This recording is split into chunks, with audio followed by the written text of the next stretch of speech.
Thank you very much, Chairman Issa. Mr. Attorney General, I want to follow up on something Mr. Ross says, because I think we're looking at management and how the DOJ is managed. I think you told him that you were informed about Agent Terry's death, but never heard anything back about it being associated with the guns that walked. I'm the kind of person, maybe our management styles are different, that if an employee under my charge was killed in the line of duty, I would want to be briefed almost on a daily basis as to how that investigation is going. And so I just am asking again, you didn't hear for quite some time that the Fast and Furious guns were involved in this? Well, no, that's correct. I didn't hear about that for a while. I mean, you know, to draw a distinction here, and I'm almost hesitant to do this, we are talking about a brave law enforcement officer. Well, it wasn't a part, that doesn't matter.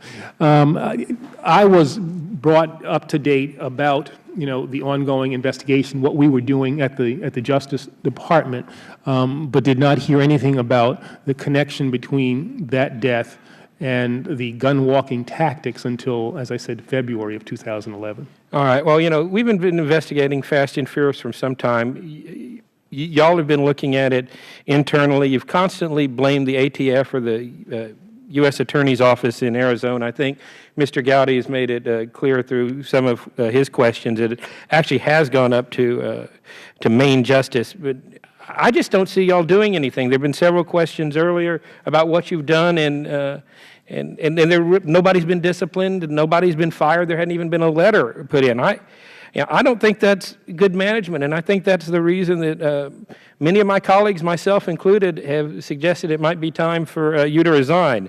My question is that knowing what you know about the handling of Operation Fast and Furious, do you believe you're capable of running the top law enforcement agency in this country? And can you tell the taxpayers that you're the most qualified person to manage the Department of Justice?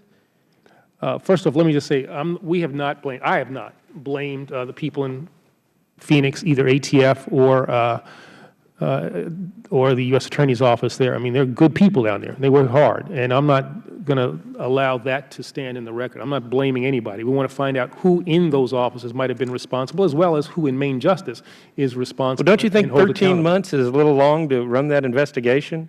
You got to understand something. I don't have the ability to do a top-to-bottom investigation here because of the Inspector General's investigation, and I've got to respect that. Now, with regard to my capacities to run this department, you know, I'll let the record speak for itself. People have a different view, different views in this room about Fast and Furious and my role in it. Right, and okay, let me move on. I just have a limited amount of time.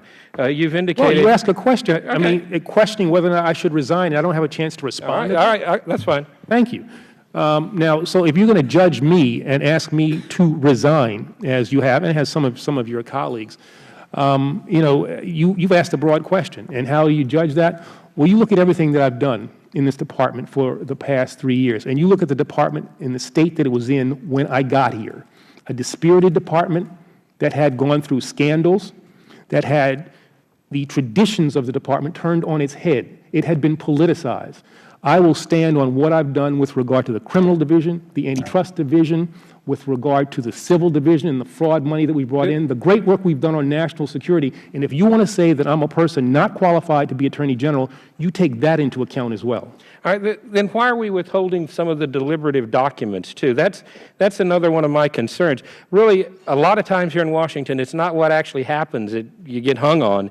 It's the cover-up. So, you know, I'm concerned that some of those documents are going to show some of the theories that have been floated around, that maybe some delays were put on stopping Fast and Furious based on some of the things the people on the other side of the aisle are calling for now, and additional and more stricter laws. I mean, if there was a political purpose to that, I think the American people have a right to know about that. So I would urge you to release those documents, let us look at them, and let the American people make that decision. But I'm almost out of time, and I've learned from the testimony here that things tend not to bubble up to your desk very often. I did want to make sure sure that you are aware of an operation with the DEA that has 2 Houston, Texas-based pilots being detained in Panama over a money laundering. I realize that's out of the scope of this investigation. You can choose to comment on it or not, but I did want to make sure it bubbled up to your level. And my time has expired. I thank the gentleman yield. Yes.